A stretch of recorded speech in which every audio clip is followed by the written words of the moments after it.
penso que o direito do trabalho não tem que cuidar não é um ramo de direito vocacionado, até historicamente, para o desenvolvimento das empresas, para a criação de oportunidades de negócio, para o favorecimento de condições de competitividade, etc., etc.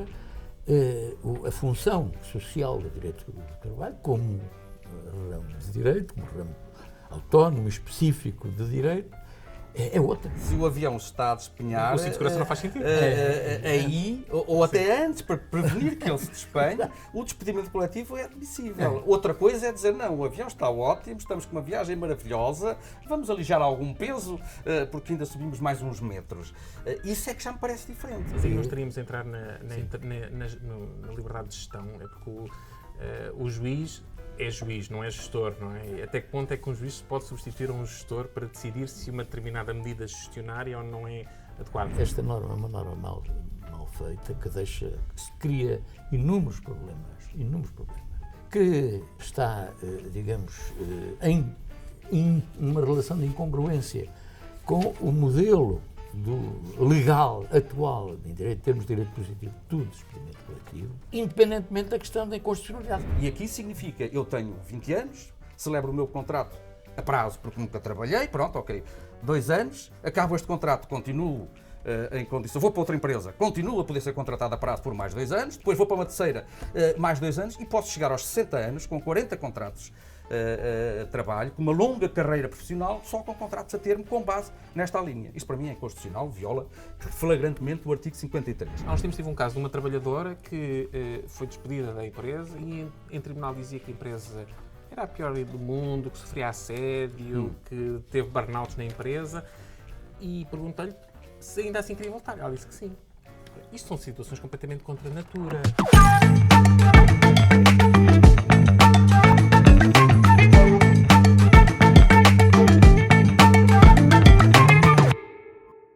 Olá, bem-vindos ao Labourcast, o vosso espaço dedicado às tendências, análises e debates sobre o mundo do trabalho em Portugal. Somos o ponto de encontro onde especialistas, profissionais e todos os interessados podem debater os desafios atuais, partilhar experiências e expandir os seus conhecimentos. O nosso propósito é trazer-vos informação útil e conversas dinâmicas e acessíveis, aproximando o direito laboral e a gestão do talento do cotidiano das empresas e dos trabalhadores. Hoje, mergulhamos num tema de grande relevância e debate no panorama jurídico laboral português: o sentido e alcance do recente acórdão do Tribunal Constitucional número 555 de 2025, no qual o Tribunal decidiu não declarar a inconstitucionalidade da norma que confere ao prestador da atividade o poder de se fazer substituir nas situações de licença ou dispensas aplicáveis aos trabalhadores, bem como da norma que proíbe o recurso à terceirização de serviços ou outsourcing. Estas medidas foram introduzidas, recorde-se, pela Agenda do Trabalho Digno, proporizada na Lei nº 13/2023. Contudo, levanta-se a questão crucial: serão estas medidas necessárias, adequadas e não excessivas para o mercado laboral que temos e aquele que ambicionamos ter? Este Labourcast conta com o apoio da APODIT, Associação Portuguesa de Direito do Trabalho, que nos desafiou a promovermos este importante debate.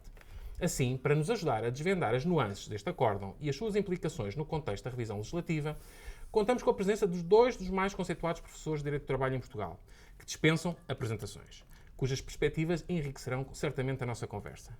Para mim, é um enorme orgulho e uma gigante responsabilidade recebê-los no Labourcast. Senhores professores António Monteiro Fernandes e João Leal Amado, bem-vindos ao Labourcast. Obrigado por terem aceitado este convite da APODIT. Com muito gosto. Da APODIT, e nós também, para podermos falar um bocadinho sobre estas mudanças ou não que quer o acórdão do Tribunal Constitucional recente nos traz, mas também relativamente ao anteprojeto de reforma da legislação laboral que teremos a oportunidade de abordar ao longo deste episódio. Sr. Professor Monteiro Fernandes, o acórdão que temos aqui do Tribunal Constitucional limita o espaço de ação ou, de certo modo, condiciona o legislador na próxima revisão laboral. É verdade que já conhecemos o anteprojeto, mas a que medida é que isto pode ou não condicionar ou limitar? Isto porquê? Quando nós olhamos, por exemplo, para a declaração de voto do juiz conselheiro João Carlos Loureiro, ela aponta várias fragilidades à decisão do Tribunal Constitucional. É verdade que é uma declaração de voto, mas ela não deixa de fazer parte do mesmo documento. Na sua opinião, este acórdão não pecará por uma interpretação demasiado restritiva das normas, que pode vir a comprometer a adaptabilidade das empresas e a capacidade de resposta ao mercado de trabalho face às dinâmicas atuais?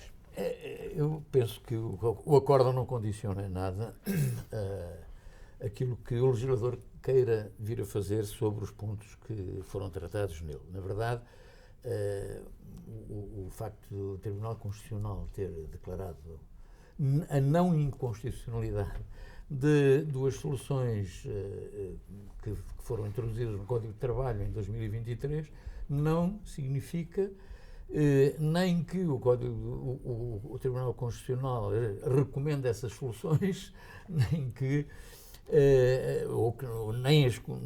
que sequer as considere boas soluções. Quer dizer, porque de facto há que ter em conta que uma coisa é o juízo de inconstitucionalidade, outra o juízo de adequação e outra, inclusive, é o juízo de congruência das soluções legislativas. Uma solução legislativa, já veremos que isso acontece, tem que ver com a nossa conversa, pode ser perfeitamente constitucional, todavia ser bastante injusta ou inadequada, conforme naturalmente a perspectiva de quem a aprecia, e portanto aí já estamos no campo das valorações, e pode ser contraditória com aquilo que já consta noutras partes da legislação. E já veremos que temos um bom exemplo no segundo assunto tratado no acórdão. Em geral, penso que não há qualquer implicância, não há nenhum constrangimento ao legislador, e de resto o pretendido legislador de 2025 já mostra isso mesmo, porque não obstante a postura do Tribunal Constitucional, que no fundo foi a de declarar a não inconstitucionalidade, foi, enfim, diretamente contra o atual anteprojeto, vai diretamente contra pelo menos uma das soluções que esteve em causa. Muito bem. Sr. Professor João Leal Amado, este acórdão também tem sido visto como, por muitos, nas redes sociais e nas comunicações que têm sido feitas, como um marco na interpretação das normas laborais que não devia ser desrespeitado ou ultrapassado pelo legislador. Na sua perspectiva, de que forma este acórdão garante ou não uma maior segurança jurídica e previsibilidade nas relações laborais e não representa uma intervenção excessiva na autonomia privada e na liberdade de iniciativa económica? Em particular, este acórdão retoma uma ideia de Constituição dirigente em vez de ser uma Constituição das liberdades? Boa tarde, mais uma vez, e muito obrigado. É um prazer estar aqui. Eu diria que este acórdão, estou inteiramente de acordo com o que disse o Sr. Professor Monteiro Fernandes, não condiciona naturalmente o legislador nas suas opções futuras, e já estamos a ver que, sobretudo no que diz respeito ao artigo 338-A, que o projeto prevê que ele desapareça. Não sei se o acompanha até na própria forma de colocar a questão da Constituição dirigente, Constituição das liberdades. Bom, de que liberdade está a falar? Se é a liberdade para despedir, então eu diria, bom, essa liberdade existia no tempo da ditadura. Ela desapareceu por força da Constituição e, muito bem, a meu ver, de facto, no nosso sistema, aqui em Portugal, desde 76, uma das consequências da consagração como direito, liberdade e garantia da segurança no emprego é que os empregadores perderam a liberdade para despedir, para pôr termo à relação de trabalho que tinham antes, no tempo em que não havia liberdades no nosso país, e eu ainda me recordo disso, embora fosse criança, ainda convivi, pelo menos com o medo que existia, e isso pesa sempre. O que penso que resulta deste acórdão é que, no fundo, eu também devo fazer esse disclaimer, não é? Eu elaborei um parecer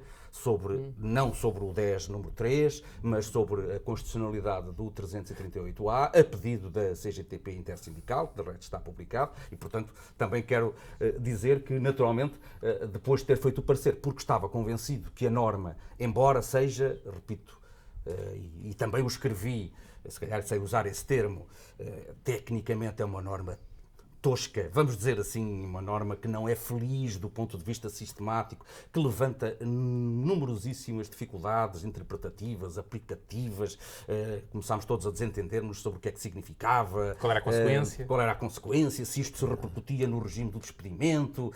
Bom, não vamos, se calhar, reabrir aqui esta discussão, até porque, se calhar, a norma vai desaparecer a breve trecho, sendo, embora uma norma tosca do ponto de vista sistemático, se quiser, sensibilizou uma preocupação subjacente à norma. E a preocupação subjacente à norma tem muito a ver com a questão de saber até que ponto é que motivos objetivos, económicos, de mercado, tecnológicos, o que seja, podem legitimar um despedimento. Toda a gente em Portugal está de acordo que sim, a lei diz isso de forma muito clara, mas sempre houve discussões sobre se, até à luz da tal garantia constitucional da segurança no emprego, qualquer motivo económico, digamos, racional, pode legitimar o despedimento. E nos últimos tempos isso agudizou-se até na doutrina. Não vou indicar nomes, mas temos já muitos autores a dizer não. Segundo a ordem jurídica portuguesa, uma empresa saudável, que está ótima, mas pode recorrer ao despedimento coletivo se entender que assim gera mais lucro.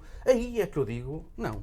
A nossa ordem jurídica constitucional não permite esse tipo de raciocínio. O próprio Tribunal Constitucional, lá em acórdãos já dos anos 90 do século passado, quando clarificou que, obviamente, a nossa Constituição permite despedimentos por razões objetivas. Sempre disse, atenção, razões objetivas não se reduzem à mera conveniência da empresa. Portanto, há sempre esta ideia, tem que haver motivos fortes, ponderosos, à luz da Constituição, para justificar a perda do emprego, seja por razões disciplinares, bom, e isso é mais ou menos pacífico, seja mesmo por razões económicas.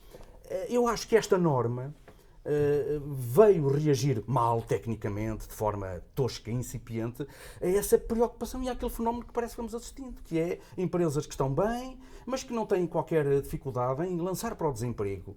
E eu repito, estamos em 2025, mas as consequências humanas, sociais, pessoais do desemprego, sobretudo resultantes de despedimentos coletivos, continuam a ser dramáticas. Às vezes basta ver na televisão a forma como pessoas que trabalharam toda uma vida numa empresa e são alvo de despedimento coletivo, como elas ficam. Às vezes membros da mesma família, marido e mulher. Quer dizer, tem que haver um outro juízo e, portanto, esta norma, com todas as suas limitações, a meu ver, tinha essa credencial.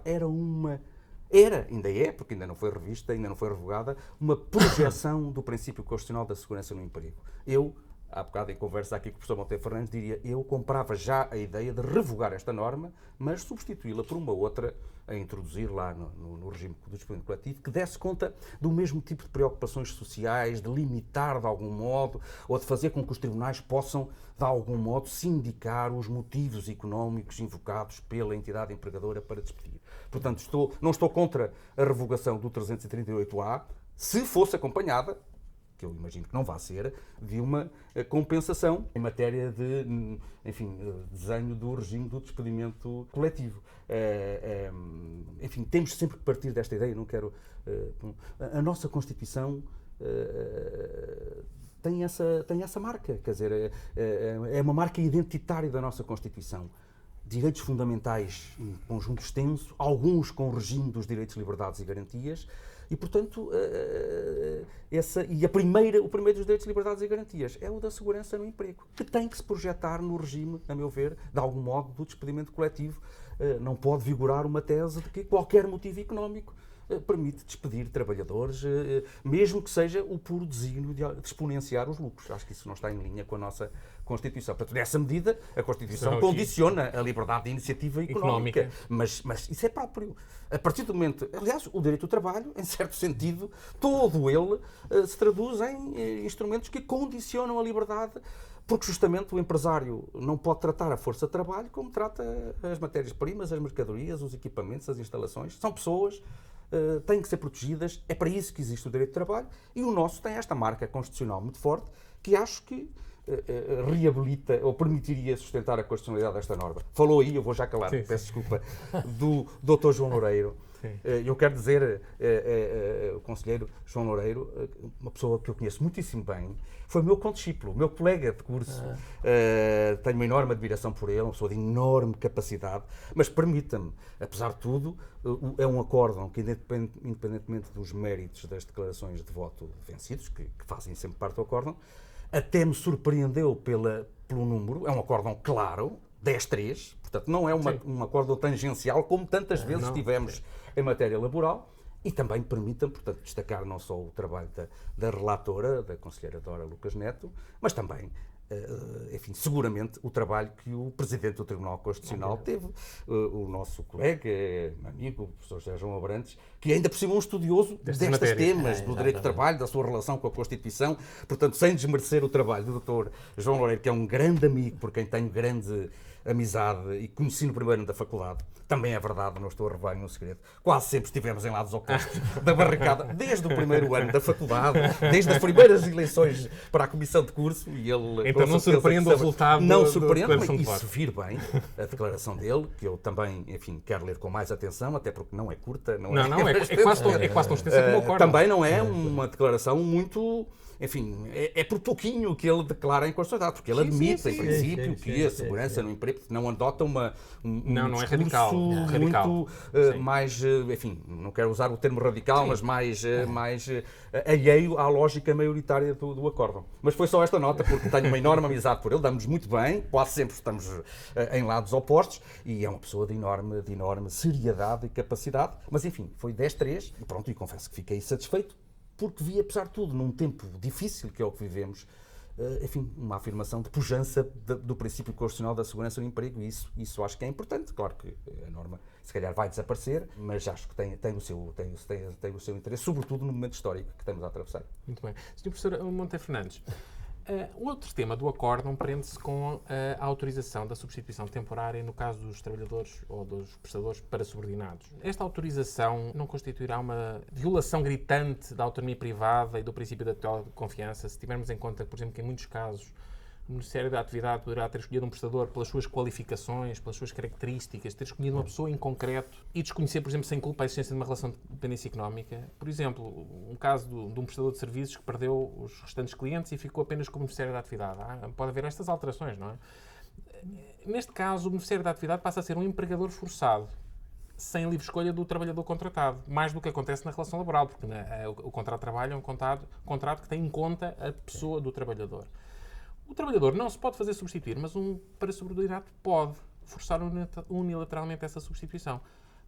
Se é assim, estamos a falar de um trabalhador parasubordinado que é tudo menos parasubordinado, e esta matéria devia estar fora do Código de Trabalho. Sim.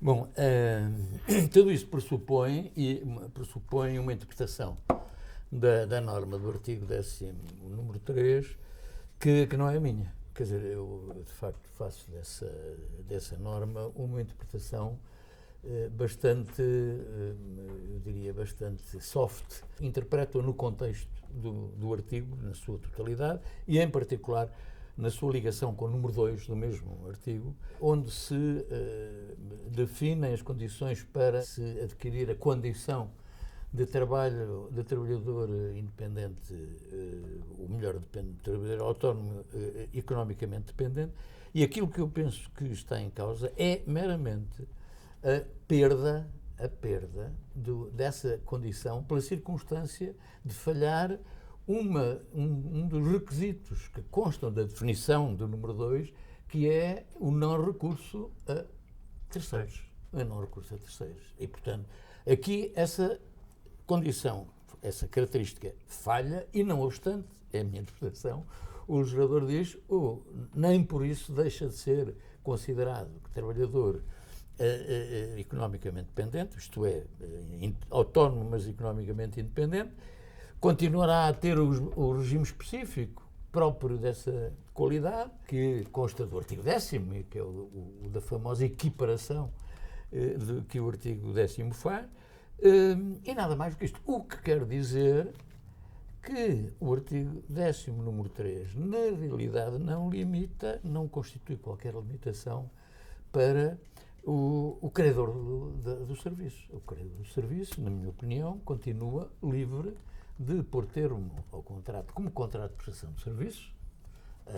Recordo que os trabalhadores que eu designo por comodidade como autónomos dependentes não estão cobertos pela proteção contra o despedimento, não estão cobertos pelo princípio que o professor Leal Amado acaba de enfatizar da segurança do emprego, e, portanto, a liberdade de desvinculação do credor do serviço, na minha opinião, é deixada intacta. Talvez por isso mesmo o pretendido legislador de 2025 não toca no artigo 10º, número 3.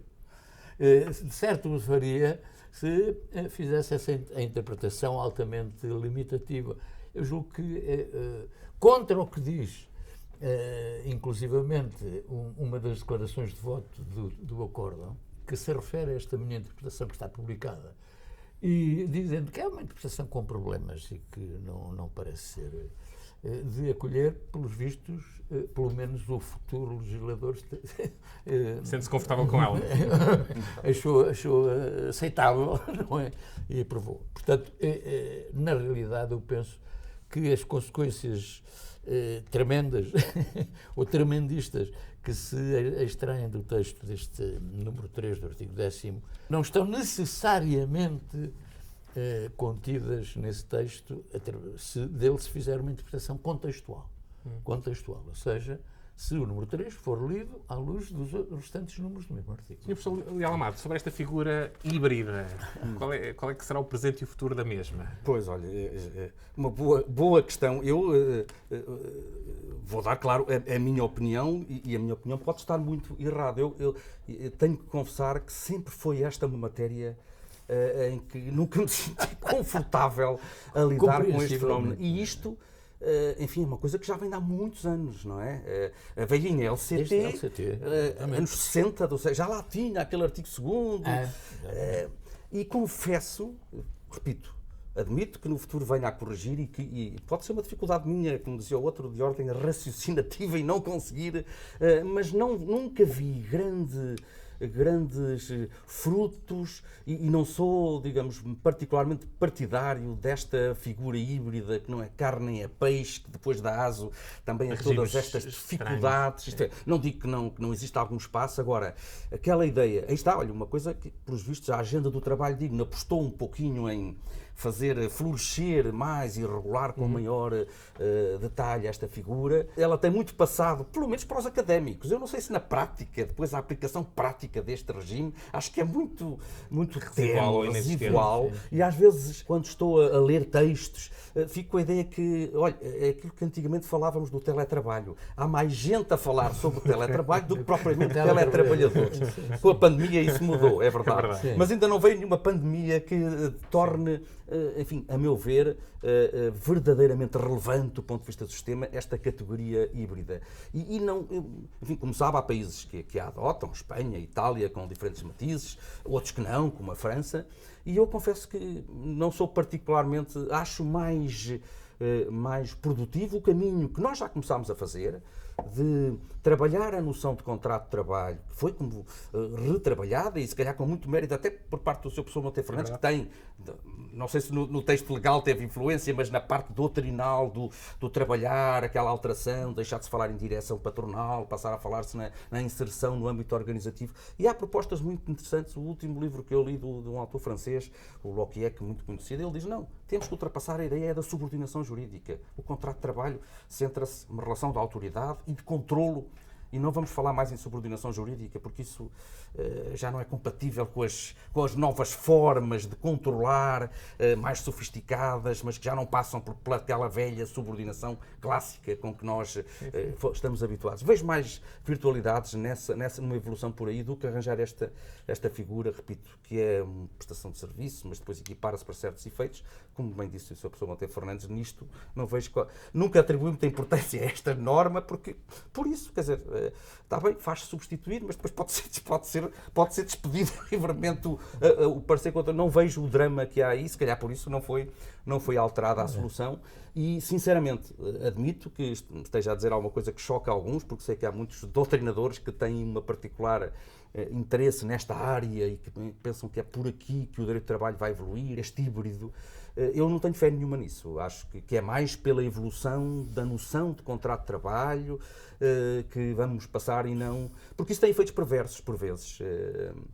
E olhe, quando falarmos aqui no projeto, esse é um dos foi-se temas. lá buscar aqui um requisito ligado à dependência económica para, enfim, a meu ver, muito mal incluir isso na presunção de laboralidade do trabalho das plataformas. Porque esse eventualmente pode ser o altamente caminho. perverso. Pois, mas pode ser o caminho. Sim, falamos mais há pouco, sim. exatamente.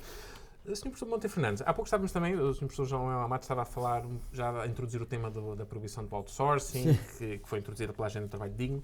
Eu gostava também de perceber a sua opinião no seguinte, no que toca a esta proibição de outsourcing, que ainda temos e veremos como é que vai ficar depois do anteprojeto, não estaremos perante uma medida que, além de inconstitucional, ao contrário do que diz o Tribunal Constitucional, é profundamente anti-económica, por contrária à especialização dos serviços e à aposta em empresas rentáveis e financeiramente sólidas. Outro aspecto que também não estava claro, e não está claro, creio, é qual é que é a consequência desta proibição? É a ilicitude do despedimento? É a invalidade do contrato com o terceiro, que eventualmente estará de boa-fé? Qual é que é a proteção do terceiro de boa-fé que desconhecia sem culpa o despedimento e oferece serviços no mercado como qualquer outro? Não existe aqui um vício de raciocínio nesta solução jurídica em que ela parte do pressuposto, que me parece que está no teor do acórdão, de que tudo aquilo que é terceirização é mau, tudo aquilo que é outsourcing é mau? Há muita coisa para dizer a esse respeito, de facto, enfim, considerações de ordem geral e também considerações de ordem prática. Eu penso que o professor Leal Amado já adiantou alguma coisa a respeito da tosquidão da norma. Quer dizer, a norma é uma norma, de facto, pouco cuidada, que levanta inúmeros problemas, um dos quais o da consequência jurídica da sua violação, e é uma norma que, desde logo, antes de falarmos da sua acerto, desde logo é uma norma que, de alguma forma, contradiz o desenho do despedimento coletivo, tal como ele consta do nosso direito positivo, da nossa lei. O despedimento coletivo tem, como se sabe, relativamente a uma das causas que são admitidas. O despedimento coletivo pode ser provocado ou determinado pelo encerramento parcial ou total da empresa ou do estabelecimento, caso em que nada mais se exige na lei.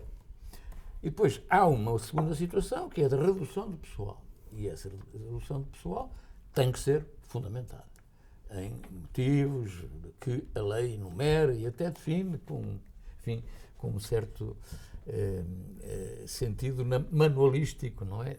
Até os define.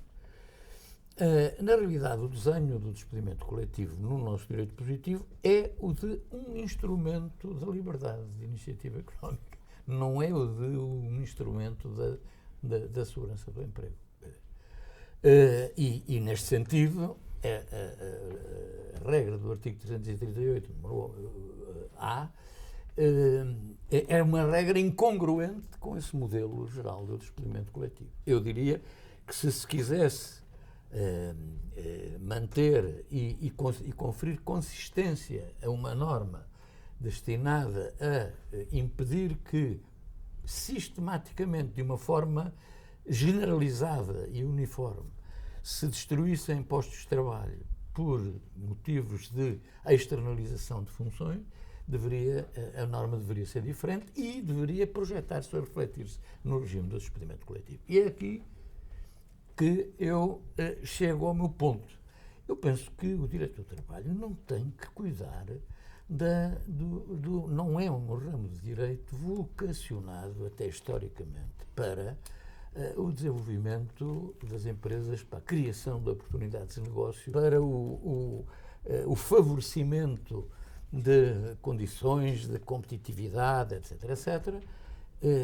A função social do direito do trabalho, como ramo de direito, como ramo autónomo, específico de direito, é outra. Não tem que o direito de trabalho em matéria de empresa tem que cuidar, na minha opinião, fundamental e até exclusivamente de uma questão, que é da viabilidade da empresa. Porque as relações de trabalho, quer dizer, o emprego tem como suporte a empresa e, portanto, o direito de trabalho não pode destruir as suas próprias bases práticas e não pode contribuir para essas. Agora, para além disso, o direito de trabalho não tem que cuidar de, digamos, estimular, desenvolver, criar oportunidades, criar facilidades. Sabemos que é isso que corresponde à fase atual do desenvolvimento do direito do trabalho desde os anos 80. Mas não é essa a sua vocação.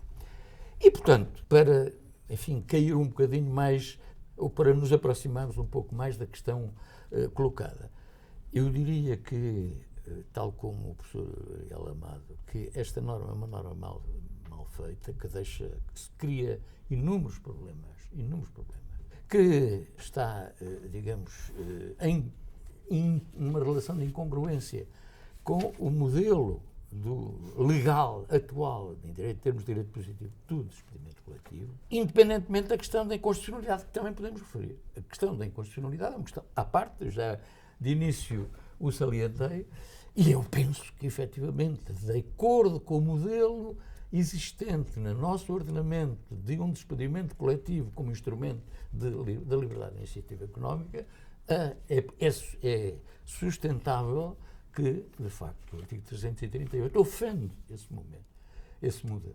E nessa medida seria sustentável a sua inconstitucionalidade. Não sei se estou a fazer entender. Parece que estou a dizer coisas contraditórias, enfim, no meu espírito, pelo menos, elas jogam umas com as outras. Ou seja, concluindo, aquilo que eu penso que haveria que fazer não era proibir. Não se sabe bem o que é que a norma em rigor proíbe. Enfim, o professor Leal Amado dizia muito bem que, no fundo, a proibição incide sobre o despedimento coletivo, mas a verdade é que o texto o que proíbe não é o despedimento coletivo. É a celebração do contrato de prestação de serviços. Exatamente. E, portanto, e daí entramos num sarilho interpretativo. Eu penso que o que o legislador do trabalho, que seria expectável do legislador do trabalho, de acordo com a vocação deste ramo de direito, era que se estabelecesse um princípio, ou melhor, um regime de despedimento coletivo que permitisse escrutinar adequadamente os fundamentos de todas as situações em que há destruição de postos de trabalho, ou pode haver, em consequência de decisões de gestão da empresa. E, portanto, com critérios de necessidade, com critérios de proporcionalidade, com critérios de adequação. Mas aí nós teríamos de entrar na liberdade de gestão, é porque o juiz é juiz, não é gestor, não é? Até que ponto é que um juiz se pode substituir a um gestor para decidir se uma determinada medida gestionária ou não é adequada? Eu coloco essa questão, e neste caso até posso colocar a ambos, porque há uns anos atrás, eu não tenho a certeza absoluta, mas creio que esta imagem foi dada pelo professor Bernardo Lobo Xavier, que disse que a segurança no emprego é como o cinto de segurança no avião. Faz sentido quando o avião está a voar e tem alguma turbulência, mas se o avião está em direção ao precipício, o cinto de segurança não acrescenta, não é? E eu acho que esta imagem é feliz no sentido de dizer que a segurança do emprego é importante, todos nós andamos de avião e percebemos a importância do cinto de segurança, não é? Mas se o avião será para se despenhar... Não, é exatamente, não é essa questão, quer dizer, aí o direito do trabalho tem que parar, quer dizer, tem que parar. A proteção da segurança do emprego só apenas se transformar num absurdo e numa contradição. Tem que parar. Eu julgo que aí estamos de acordo, quer dizer, se o avião está a despenhar... O cinto de segurança não faz sentido. Aí, ou até antes, para prevenir que ele se despenhe, o despedimento coletivo é admissível. Outra coisa é dizer, não, o avião está ótimo, estamos com uma viagem maravilhosa, vamos alijar algum peso, porque ainda subimos mais uns metros. Isso é que já me parece diferente, quer dizer, a decisão de gestão, enfim, é uma decisão de gestão muito bem, que está lá a montante, mas a jusante, depois há uma decisão de despedimento, não é? E essa tem que ser escrutinada pelos tribunais nos seus motivos. Mas, claro, eu acho que toda a gente, aliás, mesmo nos votos de vencido, toda a gente argumenta justamente com isso. Bom, pode haver situações de dificuldade económica da empresa em que seja... Tudo bem, nesses casos, mas eu creio que a preocupação de quem quer que seja que propôs esta norma não era com essas situações de empresas em situação difícil, que viam na terceirização uma forma de salvaguardar a sua viabilidade. Era a prática de, enfim, indiferente às consequências humanas do despedimento, alijar mão de obra, estando a empresa bem, indo o avião a voar normalmente, sem problemas de se despenhar. Penso que isso é que chocou muita gente, com o tal suporte doutrinal de começar a haver vozes que eram talvez impensáveis nos anos 80. Se nós recuarmos, temos algo... Eu comecei a minha incursão no direito de trabalho em 1986. a ajudar o Dr. Jorge Leite num congresso que houve em Coimbra, em que o Sr. Professor Monteiro Fernandes foi um dos brilhantes oradores luso-hispano-brasileiro. O tema era esse. Crise da empresa, flexibilização do direito de trabalho. E a mim confesso que me desespera um pouco. Andamos há décadas a flexibilizar o direito de trabalho. Há décadas. Foi em 89, veio o diploma do Primeiro-Ministro Cavaco Silva, a mudar a lei dos despedimentos, contratos a prazo. Em 2003 foi tudo revisto com o código feito pelo Ministro Bagão Félix, com o trabalho científico do nosso querido colega, infelizmente já desaparecido, o professor Pedro Armando Martínez, que é tudo menos suspeito de ter uma ideologia, digamos, esquerdista ou o que é que seja. E eu pensei, bom, pronto, pelo menos a partir de 2003 não vão aborrecer mais com a história de que a lei é rígida e que é preciso flexibilizar. E 20 e tal anos depois ainda tivemos a Troika, mais flexibilização. Tivemos agora um hiatozinho destes 10 anos e lá vem outra vez, perdoa uma expressão um bocadinho, com todo o respeito, a ladainha de que é preciso flexibilizar, que o mercado é rígido. Isso não faz parte das funções históricas do direito de trabalho. E a mim cansa-me porque, quando comecei nisso, tinha o cabelo pretinho e um bigode preto, perdi o cabelo todo e continuo a assistir à mesma retórica, como se a legislação fosse legislação. Eu acho que há pessoas que não acompanham, que se calhar pensam que a nossa lei do trabalho vem lá dos anos 70, do tempo do pré, que é toda muito rígida.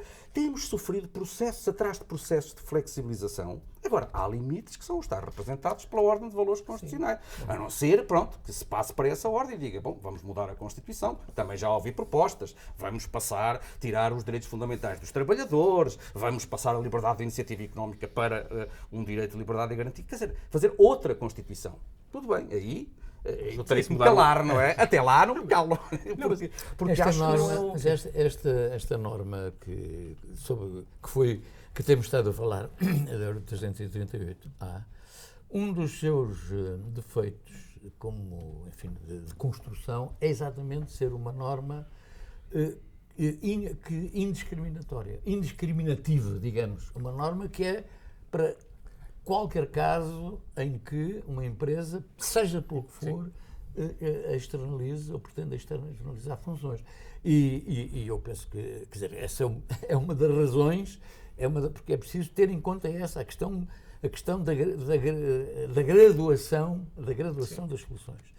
É uma das razões que eu penso que a inconstitucionalidade é realmente sustentável. E pegando um pouco naquilo que o Sr. Professor está a referir, era a pergunta que tinha para si, que era, vamos lá ver, aquela norma até se podia chamar proibição de despedir para terceirizar. Seria esse um bocadinho o objetivo do legislador. E a pergunta é esta. Ela parte do pressuposto, e que perpassa ao longo do acórdão, de que a externalização, o outsourcing, em regra é para fragilizar os direitos dos trabalhadores, para prejudicar, etc. Eu diria que ela falha logo num pressuposto, porque se vamos a falar de externalização de determinado tipo de serviços, muitas vezes não há sequer despedimento coletivo, porque pode haver transmissão de estabelecimento, transmissão de anela económica. Mas vamos esquecer esses casos. Não será lícito que um empregador possa... É verdade que a questão do lucro, visar o lucro, aumentar o lucro, e todas as empresas, ou todas as organizações, mesmo as IPSS, que são entidades sem fins lucrativos, têm que dar lucro, senão não podem manter a porta aberta. E claro. Não é? Portanto, o lucro tem que existir. Claro. Completamente legítimo. Claro. Essa busca pelo lucro, porque permanente é isso que permite manter as portas abertas. Logístico. Aqui a questão e a pergunta é esta. Não é um problema do legislador de trabalho. Não. É verdade. E aqui a questão é esta. Um empregador não se...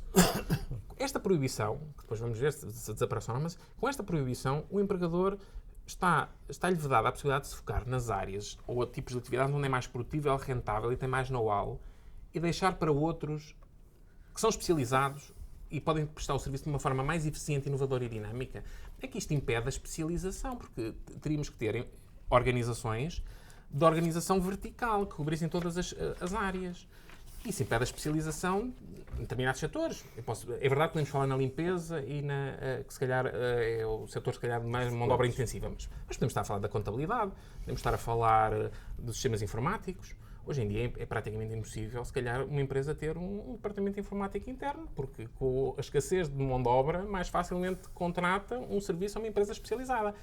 Essa é a primeira questão. Segunda questão, 12 meses, parece-me manifestamente excessivo, tendo em conta que a impugnação do documento coletivo são 6 meses, por isso exemplo. Lá Está, é tal questão tosca, não é?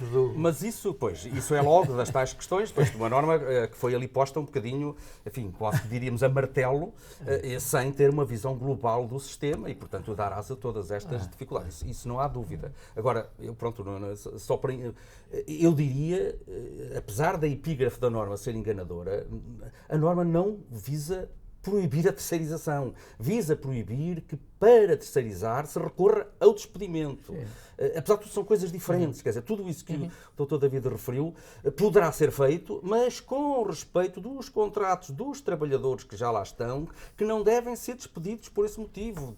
É uma questão que terá que ser resolvida de outra forma, embora com a fragilidade que o Sr. Professor Monteiro Fernandes aceitou. Porventura devia ter havido um outro número na norma, pelo menos a salvaguardar decisões em que estivessem em causa empresas em crise. Mas, enfim, eu sou muito favorável, se quer que lhe diga, repito, à revogação desta norma, desde que, diria eu, houvesse, aliás, na linha do que disse também o Sr. Professor Monteiro Fernandes, alguma intervenção na norma, no 359, naquela que diz respeito aos motivos de mercado, estruturais, tecnológicos, etc., que legitimam o despedimento, que desse de algum modo acolhimento a esta preocupação social que perpassa, embora de forma tosca, por esta norma. Porque a minha ideia é que a norma não ataca... Bom, se a terceirização for feita sem recurso ao despedimento, não há problema. O problema é despedir para terceirizar. É sacrificar o emprego de empresas que continuam a ter aquelas necessidades e que, apesar disso, no fundo, porque se parte do princípio, é que, se calhar aí é que não estamos, é que para a nossa Constituição, julgo eu, pelo menos foi assim que eu aprendi, o despedimento em si é um ato desvalioso, quer dizer, a perda do emprego por iniciativa unilateral da entidade empregadora é algo em si mesmo desvalioso, que só pode ser admitido quando haja razões fortes, válidas, seja disciplinares, seja motivos de mercado. Não é um ato banal que possa ser tomado porque racionalmente, vamos especializar-nos. Se querem especializar-se, respeitem os direitos de quem lá está, resolvam a situação, cheguem a acordo com os trabalhadores, integrem-nos noutros locais. Agora, despedir assim tão facilmente faz ligar essa ideia do trabalhador descartável, do trabalhador mercadoria, e acho que é uma lógica que eu compreendo que tenha estado na base da sugestão de quem propôs essa norma. Repito, quem propôs essa norma, de certeza que não é um jurista que domina boa técnica legislativa, mas também lhe digo, quer dizer, a norma deu-se este timing, não é? Este anteprojeto surge poucos dias depois do Tribunal Constitucional validar a norma, ainda por cima com uma maioria forte. A norma, evidentemente, foi proposta por alguém do movimento sindical.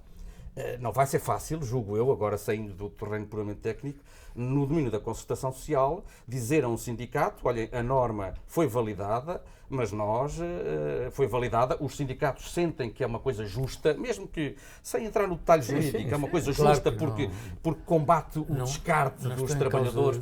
E compreendo que os sindicatos agora não venham a dizer, atenção, mas agora quer tirar esta norma que nós conquistámos com tanto esforço e que o Tribunal validou e agora vai para revogado e nem sequer há nada que nos deem em troca em matéria de despedimento coletivo. Vejo isso muito complicado, mas aí já estamos no domínio da concertação, porque o timing ainda por cima não foi bom neste aspecto para o Governo, porque foi poucos dias antes, não é? Não há sequer a dúvida, talvez seja inconstitucional. Bom, agora, independentemente da opinião de cada um de nós, a verdade é que quem decidiu como decidiu e, portanto, repito, eu, do ponto de vista técnico, estaria totalmente disponível, mas com um reajuste, e não acredito que, evidente, mas admito que até essa proposta apareça na Constituição Social, não acredito que seja acolhida, mas isso logo veremos. Muito bem. Na passada semana fomos então confrontados com a apresentação de um anteprojeto de revisão da legislação laboral, denominado Trabalho 21, que tem um âmbito de aplicação bastante extenso. É verdade que estamos muito em cima do acontecimento e as alterações merecem uma reflexão bastante aprofundada, mas temos alterações ao nível do teletrabalho, da presunção de laboralidade, da dispensa para a amamentação, do contrato de trabalho a termo, do banco de horas individual, da tal suposta compra de férias, que não são compra de férias, mas sim faltas justificadas, a alteração no regime da transmissão de unidade económica, pela primeira vez e bem consagra um regime específico, embora ainda se calhar incompleto, para as transmissões indiretas. altera o regime da renúncia abdicativa de impor ou não o recurso a tribunal. Isso deixa de estar previsto.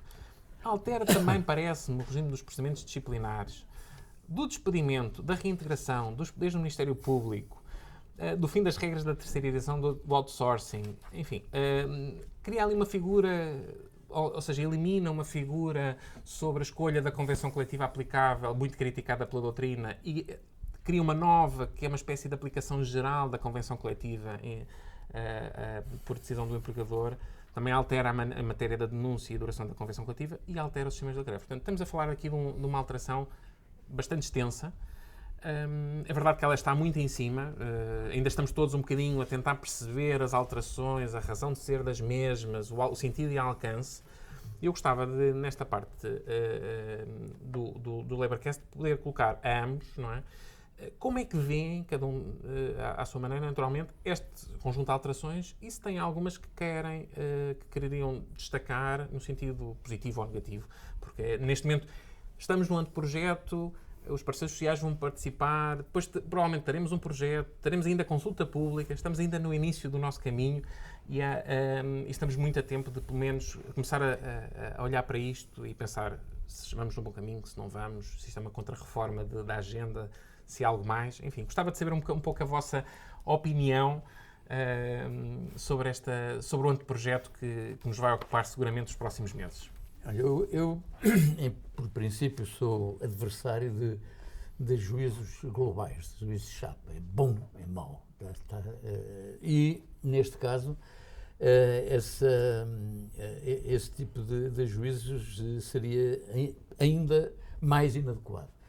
Na verdade, eu vejo neste projeto uma quantidade de coisas ou de características que algumas até nem jogam umas com as outras.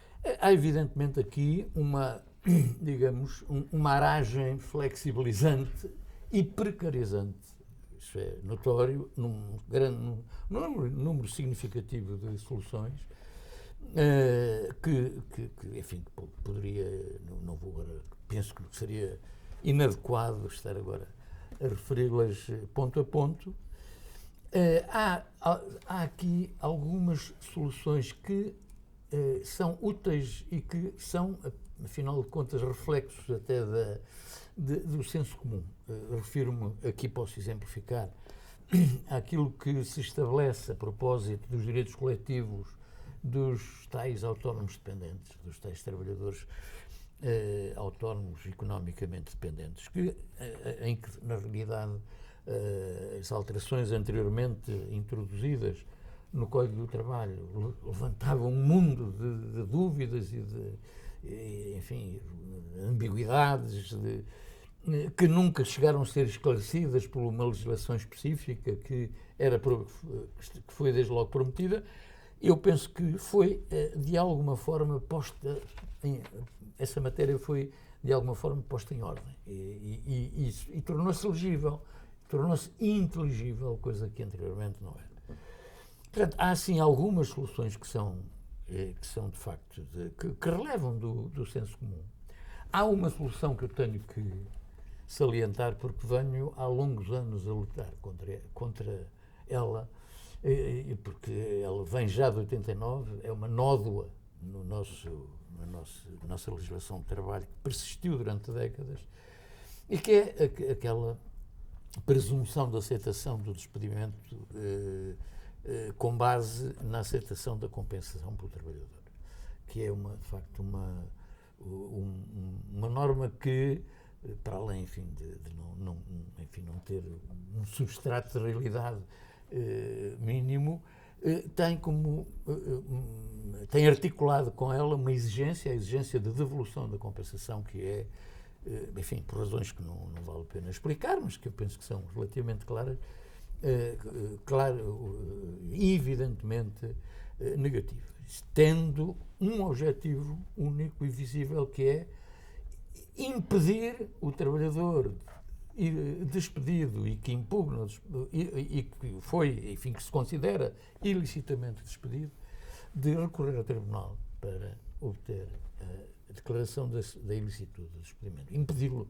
E o próprio legislador, portanto, a como que formar uma parede entre o trabalhador e o tribunal, o que de facto é uma coisa que eu nunca consegui digerir ao longo destes anos na nossa legislação. Considero que era uma nódoa persistente que agora, parabéns, é aparentemente apagada. Embora apagada ainda ali com os laivos discutíveis em matéria de devolução da compensação, mas que não afetam o caráter altamente positivo da solução. Há outras soluções que eu considero positivas, e sobretudo da perspectiva da inteligibilidade e da aplicabilidade prática. Vou dar um exemplo. A propósito da questão do exercício do direito de oposição, no caso de transmissão, em que se exigem fundamentos para o exercício da oposição. Aliás, o preceito está mal, o preceito do projeto está claramente mal redigido, e entre esses fundamentos está a falta de confiança do trabalhador. E no projeto exige-se uma certa objetividade nessa falta de confiança, ou seja, é preciso, quer dizer, que o trabalhador não diga assim, pá, não acredito, não confio, não. Penso que é uma solução de senso comum, que pode ser, porventura, menos agradável do ponto de vista, enfim, do trabalhador que se vê envolvido numa transmissão, mas penso que é uma solução de senso comum. Agora, dito isto, há duas ou três áreas em que eu considero, de facto, que há um grau de gravidade nas soluções adotadas e do ponto de vista, naturalmente, daquilo que considero ser a vocação do direito ao trabalho, que é notória, esse grau de gravidade notório. Refiro-me, não vou entrar em detalhes, ao tratamento que é dado, digamos, à reconversão e ao tratamento que é dado à questão da presunção de laboralidade relativamente ao trabalho prestado em plataformas. Nessa matéria, a presunção de laboralidade é invertida e organizada de uma forma que visa manifestamente empurrar para um juízo da inexistência de subordinação ou de contrato de trabalho.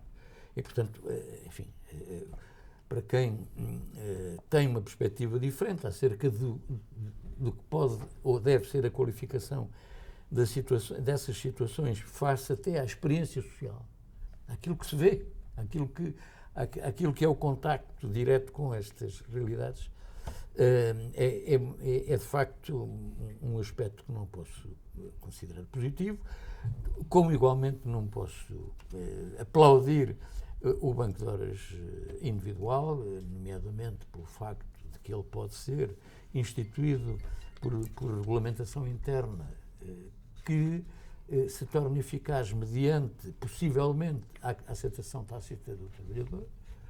Portanto, trata-se de facto de uma solução que, enfim, de vários pontos de vista se tem que considerar, julgo eu, negativa e criticável. E uma terceira área que é a que diz respeito à cessação da vigência das convenções coletivas, que está até aqui no emaranhado. Um emaranhado não há dúvida de soluções, muitas delas destinadas a protelar e a retardar a caducidade. Aquilo que o projeto faz é cortar a direita e dizer, não, deixemos de caprichos e de expedientes e tal. Isto é para acabar, quer dizer, e portanto acaba através da eficácia direta da denúncia, ao fim de 180 dias, e acaba através de um afastamento de todas as, enfim, manobras que a lei atual prevê, de suspensões de sobrevigência, etc., destinadas a retardar esse efeito altamente negativo, que é o da criação do vazio convencional. Pronto, é o que eu, enfim, em geral, poderia dizer. Ou seja, não tenho, de modo algum, uma visão catastrofista nem tremendista, por amor de Deus, em relação a este projeto. De facto, ele é, em vários aspectos, positivo, desde logo pela sua inteligibilidade, por permitir superar questões de ambiguidade e de quase impossibilidade interpretativa que alterações anteriores geraram. Mas não há dúvida nenhuma que há um retorno, um regresso e uma amplificação em matéria de flexibilidade e de precariedade, de transitoriedade, de insegurança do emprego. Isso é manifesto. Bem, sim, professor. Vamos lá ver. As alterações são muitas, não? Primeiro, são muitas alterações. O tempo que tivemos para as analisar foi muito pouco e, portanto, também não quero estar a fazer um juízo demasiado conclusivo. Apesar de tudo, se calhar sou um bocadinho mais pessimista ou mais crítico do que disse o Sr. Professor Monteiro Fernandes, embora eu esteja de acordo que, do ponto de vista, lá está, da técnica legislativa, da inteligibilidade, porventura nem outra coisa seria de esperar, enfim, tanto quanto julgo saber a agenda do trabalho digno, para o bem e para o mal, foi muito produto de negociações parlamentares que, enfim, e o Parlamento não naturalmente, sabe escrever leis. Pois, é muito diferente haver uma comissão integrada por pessoas, enfim, académicas que estão, académicas ou práticos, o que seja, mas que estejam sentadas tranquilamente a burilar as normas, ou estar naquela dinâmica parlamentar, tira aqui, mete em cima de...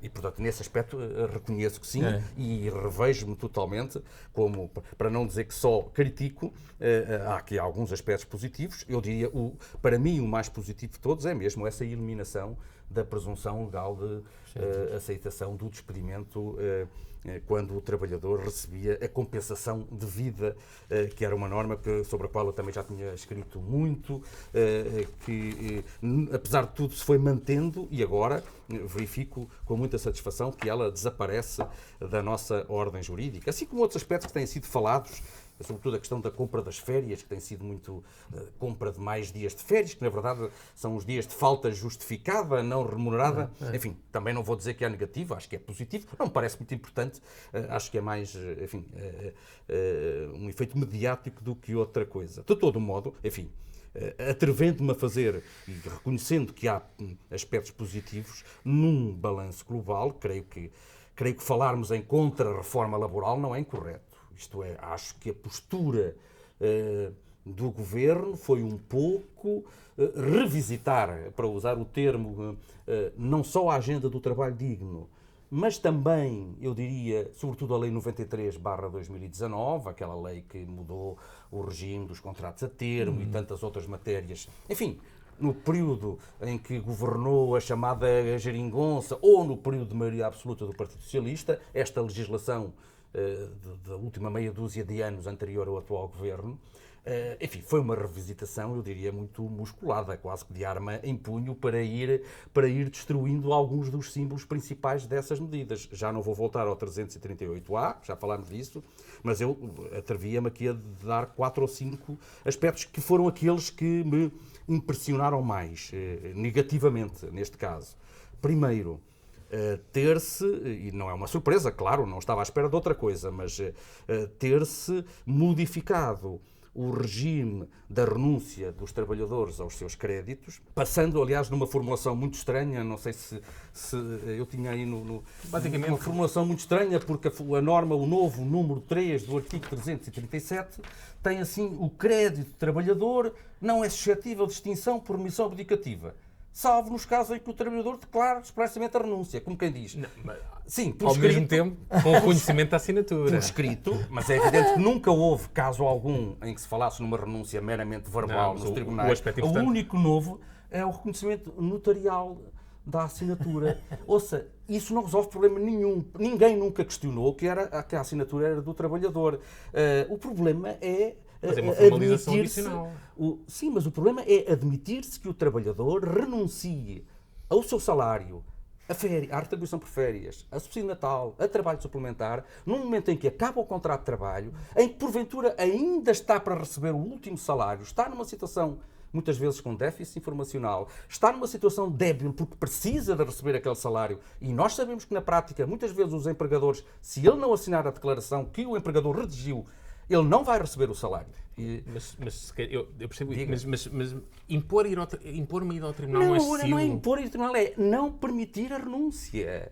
Eu não percebo porque é que há tanto empenho aqui em evitar que o empregador faça o que todos nós fazemos, pague as dívidas. O empregador tem dívidas para com o trabalhador. Se quer evitar o tribunal, pague-as. Se não as paga, está sujeito, naturalmente, a que o trabalhador intente, no prazo de 1 ano, que aliás é para isso que a lei estabelece o prazo de 1 ano, esta renúncia até esvazia o artigo 337, porque a lei quer que o trabalhador tenha tempo, depois de o contrato acabar, para ver se tudo lhe foi pago. E no momento em que já não está na situação de dependência que tinha com o empregador, poder, se assim entender, dirigir-se a tribunal. E é evidente, se como acontece sistematicamente, se obriga ou se solicita com muita força ao trabalhador que assine, quando lhe estão ali a pagar o último salário, uma declaração a dizer que nada mais tem a ver e que renuncia a qualquer crédito, o trabalhador médio, que não é um quadro particularmente esclarecido, que precisa daquele salário, assina aquilo. O estar lá um notário, nem sei se o próprio advogado da empresa pode... É o reconhecimento notarial, aqui está notarial. Não pode ser um advogado. Não tem poder o advogado para reconhecimento notarial. Mas, ouça, mesmo que seja, para mim isso não salva a norma. E até tem outro problema. Se fosse uma intervenção de um advogado, se tivesse representado por um advogado? Não, para mim isso tem outro problema. Ou pelo sindicato. É que pela primeira vez, enfim, pela primeira vez, a lei do trabalho vai admitir que o trabalhador renuncie a direitos, porventura, resultantes de normas imperativas. Porque, na verdade, nunca a lei do trabalho disse. O que havia era uma construção jurisprudencial, mas que baseava a liberdade, essa possibilidade, nas normas do Código Civil. A lei do trabalho dizer que ele pode renunciar a verbas, até correspondentes ao salário mínimo, ou a subsídio de férias, a mim causa-me uma enorme... Acho que é um retrocesso. Acho que esta era a norma. Enfim, bati-me por ela durante décadas, não vou agora mudar de opinião. Sim. Era talvez a norma que dava mais sentido a essa ideia da agenda do trabalho digno, que mais dignificava os direitos dos trabalhadores, não permitia. E agora tem este problema, quer dizer, passa a estar na lei que o trabalhador pode renunciar, desde que lá tenha assinado.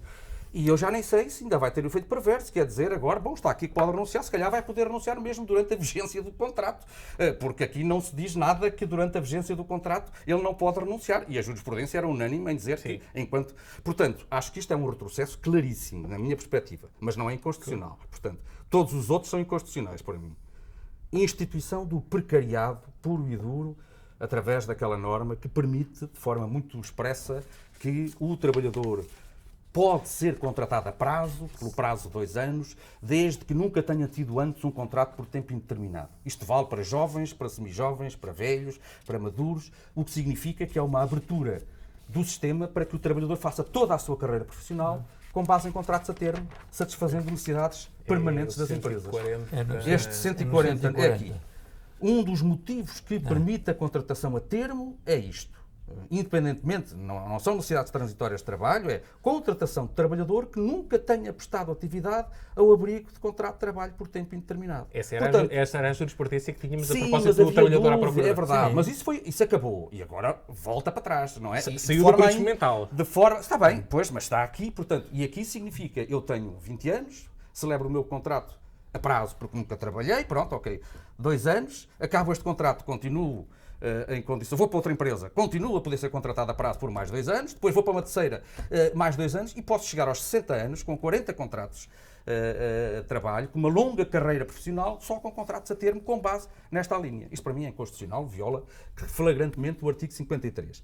Depois, eu diria, outras normas que me parecem inconstitucionais. O permitir-se agora, de forma generalizada, a oposição do empregador à reintegração do trabalhador ilicitamente despedido. Quer dizer, nós tivemos durante muitos anos um sistema em que, quando o Tribunal declarava que um despedimento era ilícito, o trabalhador, e só o trabalhador, escolhia se queria ser reintegrado na empresa. Portanto, retomar o posto de trabalho do qual foi ilicitamente afastado. Ou não. Em 2003 introduziu-se aqui um desviozinho nesta regra, com a argumentação de que, bom, era um caso excepcional, tínhamos que levar em conta certo tipo de relações laborais, nas microempresas, trabalhadores que ocupam cargos de direção, porque aí a relação é mais estreita e, portanto, sem prejuízo da regra geral, permitia-se que o empregador se opusesse ou pedisse ao tribunal que, embora o trabalhador tenha sido ilicitamente despedido e ele queira voltar à empresa, o tribunal podia ordenar que não. Pois estávamos assim. Com uma compensação. Com uma compensação, claro. Uma jurada. Claro que sim, está bem, mas na verdade ele foi despedido sem justa causa, ele quer retomar o posto de trabalho e não consegue. E, portanto, um direito fundamental dele foi sacrificado, ele quer voltar, e até são raros esses casos, como sabe. É que eu ainda por cima acho que isto não é um problema real, isto é um problema simbólico de poder, porque não, eu acho que não tenho estatística, mas eu acho que a quantidade de trabalhadores que opta pela reintegração é reduzida. Na prática é muito utilizado como uma forma de majoração da compensação. Pronto, E eu devo dizer, mas vai continuar a ser, não é? Eu há uns tempos tive, Sr. Professor, não lhe quero interromper o raciocínio, mas há uns tempos tive um caso de uma trabalhadora que foi despedida da empresa e em tribunal dizia que a empresa era a pior do mundo, que sofria assédio, que teve burnouts na empresa, e perguntei-lhe se ainda assim queria voltar. Ela disse que sim. Isto são situações completamente contra a natura. Mas isso ou seja, até que ponto é que o exercício do direito à reintegração não é abusivo? Eu, quando isso foi criado, também alertei, mas não tenho dados para saber se isso, que um efeito perverso dessa solução que foi introduzida em 2003 podia ser o trabalhador que realmente não quer ser reintegrado dizer que quer para tentar obter uma indemnização.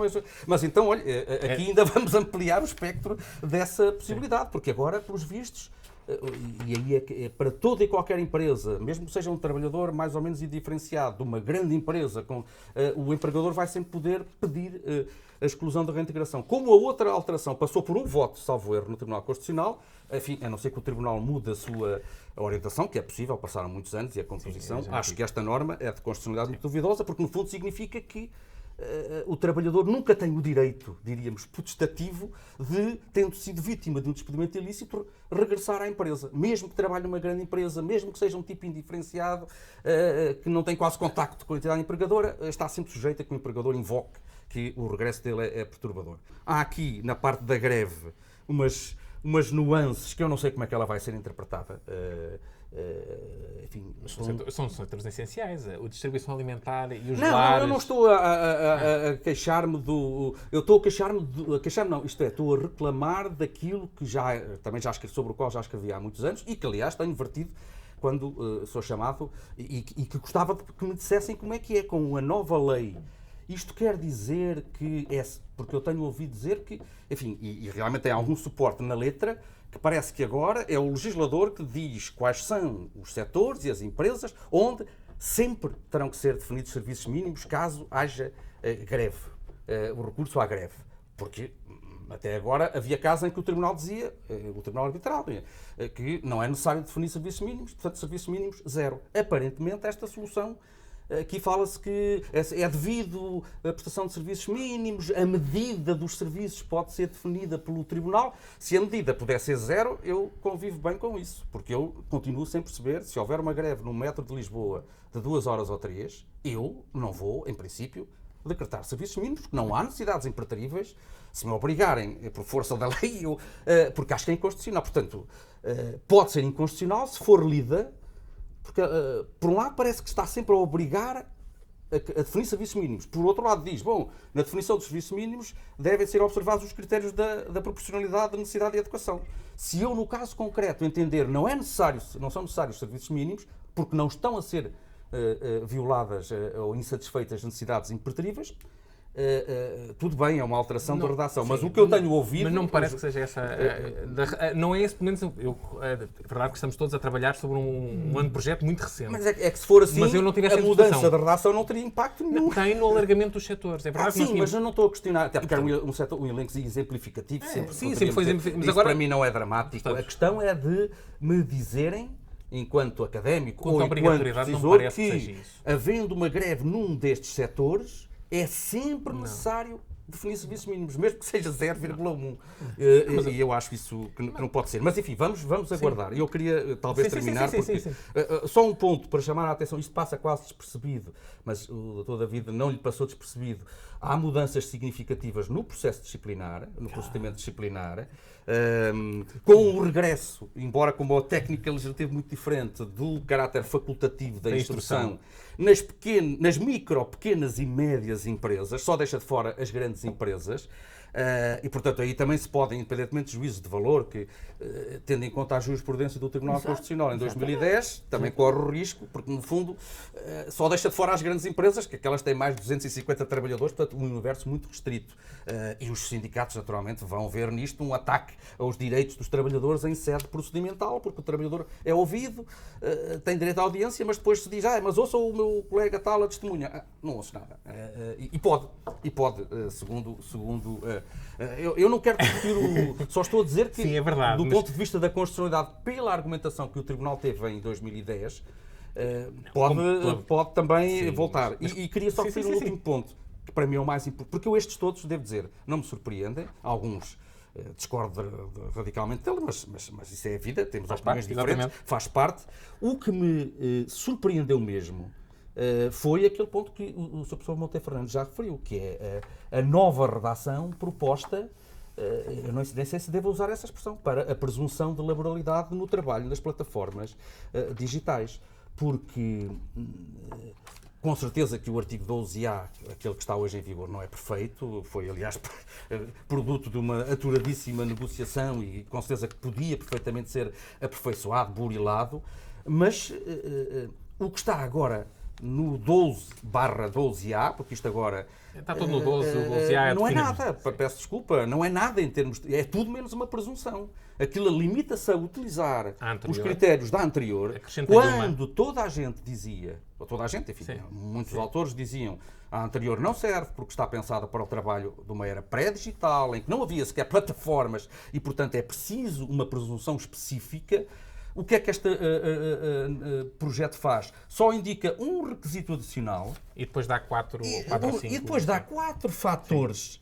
De concretização. E se começar a olhar para os fatores, determinação dos períodos de trabalho ou dos períodos de ausência, restrições à liberdade de aceitação de tarefas, a limitação do recurso a subcontratados. Isto são os fatores que as empresas sempre têm indicado do setor e são, de facto, os aspectos em que há mais autonomia por parte do prestador de atividade. Em vez de indicarem, como diz a diretiva, os factos que indiciem a direção e o controlo por parte da empresa, que não são estes são os outros, que a empresa poderia utilizar para combater a presunção. Mas já chegámos a casos de tribunais declararem que há contrato de trabalho mesmo quando o trabalhador pode fazer substituir. Isto não, é completamente contra a natura a existência de contrato de trabalho. O quê? Há jurisprudência que admite... Se o empregador permitir a substituição, não é nada contra a natura, a meu ver. É contra a natura se o trabalhador se fizer substituir contra a vontade do empregador. Mas se o empregador aceitar, e as plataformas têm aceitado isso, não é nada incompatível com o contrato de trabalho. Mas por isso não precisamos de um contrato de trabalho, basta um contrato civil, porque a autorização ou não da substituição depende sempre da autonomia privada. E, portanto, se as partes disserem que não é substituível, não precisamos do contrato de trabalho para nada. O contrato de trabalho, em regra, tem sido visto como... E há outro aspecto, que é... Tem sido visto também a existência de contrato de trabalho quando o próprio trabalhador ou da plataforma recusa frequentemente a prestação da atividade. Ora, isso também é contra a natura com a relação laboral. Enfim, até que ponto? Esse é outro tema, é verdade. O que eu queria dizer era que os factos que devem constar da presunção são os factos como o facto de um trabalhador da plataforma, vamos imaginar, o estafeta, não dispor de uma organização empresarial própria, se inserir numa organização alheia, não dispor de clientes próprios, não ser ele a fixar o preço do serviço nem a sua remuneração, ser objeto de gestão algorítmica e de controle na sua atividade, ser eventualmente avaliado pela sua atividade com eventual desativação. Todos esses fatores que poderiam estar nestas linhas não estão. Estão aqueles que as empresas normalmente indicam para elidir a presunção. Portanto, isto é fazer o pino. Ainda por cima, repara, não satisfeito com isto, e com toda a frontalidade digo isto, o legislador ainda vem dizer, bom, mesmo que tudo isto se verifique, Isto é prejudicado veja o número 3, o disposto no número anterior, naqueles fatores, não se apenas se aplica quando cumulativamente se verificam os seguintes requisitos, entre eles quase a exclusividade, quer dizer, tem que ter a atividade de 80%. Sim, mas para o contrato de trabalho nós nunca exigimos dependência económica. Toda a gente conhece, quer dizer, claro que as pessoas dependem, que há pessoas com 2 contratos de trabalho em simultâneo e nunca vamos usar isso como excluindo a existência de contrato de trabalho. E aqui está a dizer, se não há dependência económica, isto é, se não há quase exclusividade, porque é uma dependência económica muito forte, 80%, 4/5. Se não houver isso, caiu tudo pela base. Eu agora pergunto, onde é que esta norma satisfaz os requisitos porque aqui não é Constituição, é diretiva. A diretiva europeia diz o seguinte, tem que ser criada uma presunção legal e depois diz no número 5º, número 2, os Estados-membros estabelecem uma presunção legal elegível eficaz de uma relação de trabalho que constitua uma facilitação processual em benefício das pessoas que trabalham em plataformas digitais. Além disso, os Estados-membros asseguram que a presunção legal não tem por efeito aumentar o ónus dos requisitos para as pessoas que trabalham em plataformas digitais nos processos para determinar o seu estatuto profissional correto. Eu, sinceramente, esta foi a norma. Eu sei que a norma do 12A podia ser aperfeiçoada. Sei porque conheço o pensamento da minha colega e amiga Ministra do Trabalho, que não é muito favorável ao 12A, mas nós estamos obrigados a transpor a diretiva. Não é driblar a diretiva. E isto, para mim, foi a norma que me surpreendeu mais. Estava à espera de uma presunção diferente, mas isto é uma presunção de não laboralidade. Isto é criar escolhas atrás de escolhas para que possa ser reconhecido um contrato de trabalho. Esta foi a norma que me surpreendeu, porque eu acho que, não sei como é que é a nível da União Europeia, vão olhar para isto e isto, a meu ver, não transpõe a diretiva europeia. Além de que há uma cláusula de não regressão constante da diretiva que diz que a diretiva não é fundamento para retroceder e para mim é um claríssimo retrocesso em relação ao 12A, que não é uma norma perfeita, mas isto olha, vou ser muito franco.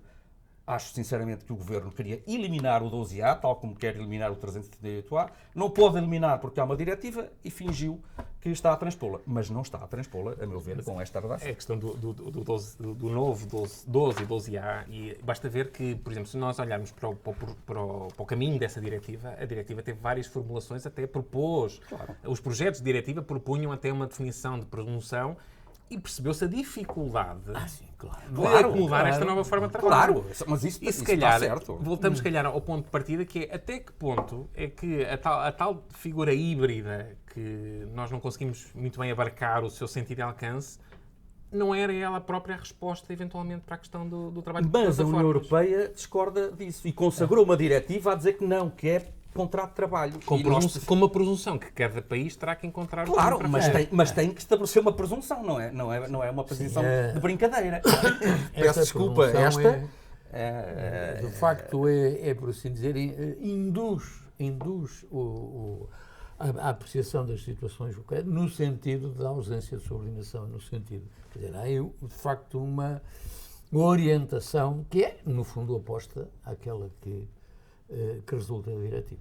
Pois, eu creio que sim, por isso é que me surpreendeu, porque pronto, nós estamos vinculados a respeitar a diretiva, não é? Concordemos ou não, claro que podemos calibrar, e eu estava à espera que, aliás, eu próprio escrevi que a presunção de 12A está longe de ser perfeita, mas acho que era muito melhor a do 12A atual do que esta, se ela existir assim, e acho que Portugal se a tentar transpor, porque acho que no início diz que se tenta transpor a diretiva. Acho que vai ser condenado por má transposição da diretiva, porque não vai ao encontro.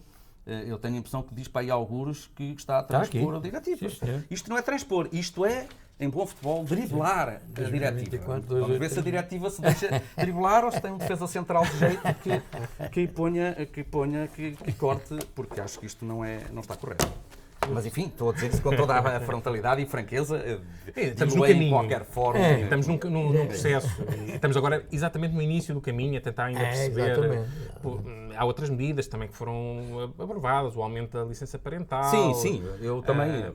A discussão sobre o luto estacional parece-me que é claramente despropositada. Enfim, há algumas medidas positivas. É bom este debate e é um bocadinho por aí que eu gostava de terminar o episódio, para agradecer aos senhores professores a vossa partilha da visão sobre estes temas. Foi de facto uma honra receber-vos aqui no Laborcast. Gostava também de dar uma nota a título pessoal, porque a vossa dedicação ao direito do trabalho é uma inspiração para todos os que gostam destes temas, para mim também em particular. O senhor professor há pouco falou da conferência em 1986. Eu, por motivos óbvios, não estava lá, nem assisti, mas já li as atas. E, portanto, é para mim um enorme prazer poder receber-vos aqui, porque os senhores professores são um exemplo sobre o modo como podemos discordar das visões diferentes uns dos outros e aproveitar essa divergência, não para cimentar um conflito, não é? Mas para encontrar caminhos para repensar o direito do trabalho e fazê-lo reflorescer, porque a crise do direito do trabalho, ou o direito do trabalho em crise, ou a crise... Enfim, o direito de trabalho e crise estão presentes, mas é desta capacidade que os senhores professores têm, que são um exemplo de ajudar a promover o debate, a promover a reflexão, que é muito importante, e agradeço-vos muito por isso, e agradeço-vos muito por tudo o que fizeram pelo direito de trabalho e continuam a fazer, e fiquei muito grato por participarem neste Laborcast, naturalmente com o patrocínio e com o incentivo da Apodit. E é um muito obrigado pela vossa participação. Eu também agradeço muito e queria agradecer também, porque não fiz isso no início, à doutora Regina, a minha colega e amiga, que foi ela que me contactou também pela primeira vez, e a dizer-lhe que é um prazer participar e parabéns pelo evento, que parece que já tem uma longa história, não é, este Laborcast, e olha, foi um gosto estar aqui com a sua pessoa uma vez mais. Foi um gosto e uma honra. Muito obrigado. Também. Muito obrigado. Da minha parte. Muito obrigado. Este debate mostra a complexidade do direito do trabalho e a necessidade de um equilíbrio contínuo entre a proteção dos trabalhadores e a adaptabilidade das empresas. Enquanto uns veem nestas medidas uma evolução necessária para proteger formas emergentes de trabalho numa economia em transformação digital, outros alertam para os riscos de uma deriva que pode comprometer o equilíbrio entre direitos laborais e a liberdade económica. O Governo iniciou as reuniões com os parceiros sociais sobre a revisão da legislação laboral e apresentou um anteprojeto. Este debate é, por isso, mais atual do que nunca. A futura evolução legislativa terá certamente de considerar tanto as preocupações de proteção dos trabalhadores como as necessidades de competitividade económica. Agradecemos aos nossos convidados, professor João Leal Amado e António Monteiro Fernandes, por este debate esclarecedor e aprofundado. Conforme referido, este episódio foi realizado com a colaboração da Apodit, Associação Portuguesa de Direito do Trabalho. Agradecemos à professora Maria Regina Redinha, na qualidade de presidente da Apodit, este desafio e renovamos a nossa disponibilidade para continuar a promover o direito do trabalho em Portugal. Muito obrigado por nos acompanharem nas plataformas Apple Podcasts, Spotify e YouTube, bem como no blog Direito Criativo. Deixem-nos as vossas avaliações e os vossos comentários. Podem também seguir-nos nas nossas redes sociais para ficarem a par das novidades e dos próximos convidados. Até à próxima semana.